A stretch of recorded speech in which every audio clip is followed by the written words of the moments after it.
Hey guys, how's it going? This is Weekend Trav with Weighing In with Travis Hartman. I'm going to give you a quick take on the Ryan Garcia versus Gervonta Davis fight that happened over the weekend in Las Vegas on Showtime pay-per-view and DAZN pay-per-view, April 22nd. Gervonta Davis won this fight by a 7th round stoppage with a body shot. So I'm going to tell everybody here, pull up a seat right here. There you go. Okay.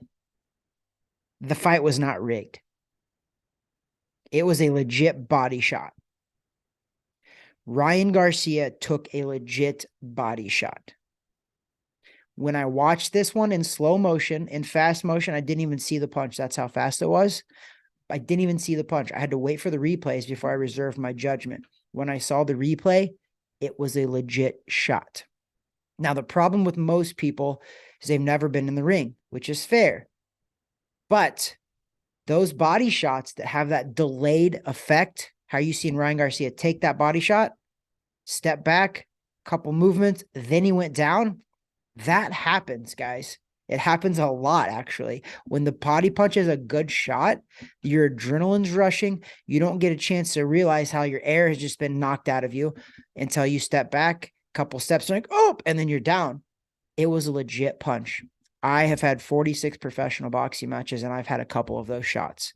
I've never been knocked out to the head. I have been stopped with a body punch multiple different occasions. And I can tell you, those punches are real. Those punches hurt. They hurt more than headshots. So Ryan Garcia didn't take a dive. Ryan Garcia wasn't rigged. Okay. There's too much pride on the line. There's too much money on the line. There's too much everything, especially being a social media star like Ryan Garcia. He's not going to take a dive. If that kid could get up and fight, he was going to fight. But he didn't. He lost.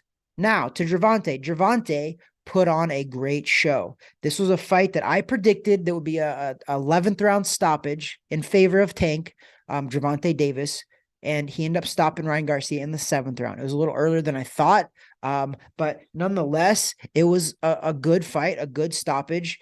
Both guys are undefeated. Ryan Garcia is only 24 years old. I think he'll bounce back. I hope that he learns from this and learns to use his advantages, which is his reach, his length, his speed, his power. He's got all of that. But it seemed to me that he had a good game plan in the first round. Looked like he kept him out, boxed him, which is what I thought would happen.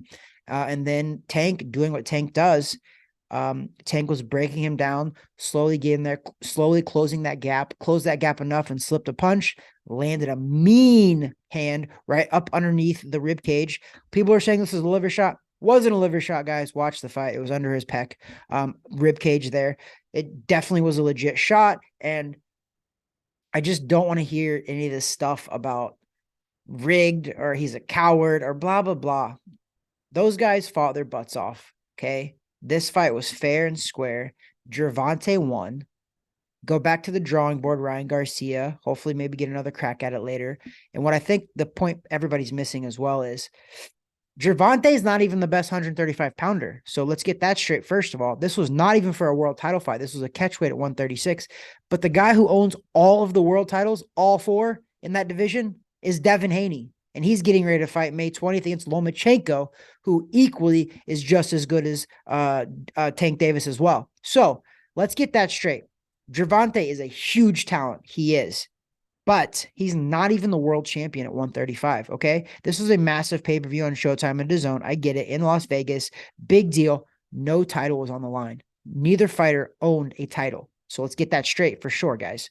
But back to the point, that division from 135 to 140 is amazing. We also have Shakir Stevenson talking about some fights now. We still have Teofimo Lopez at 140. We got Josh Taylor at 140. We got Lomachenko and Devin Haney at 135. We got Tank Davis now. We still got Ryan Garcia. He's right there too. There's a lot of guys in that division, Isaac Cruz even. There's a lot of guys in that division or around that division that make it very exciting. So I can't wait to see what happens. Also tune in to our next podcast episode, which will be dropping on Wednesday morning. We will talk more in depth about this fight and the upcoming fights.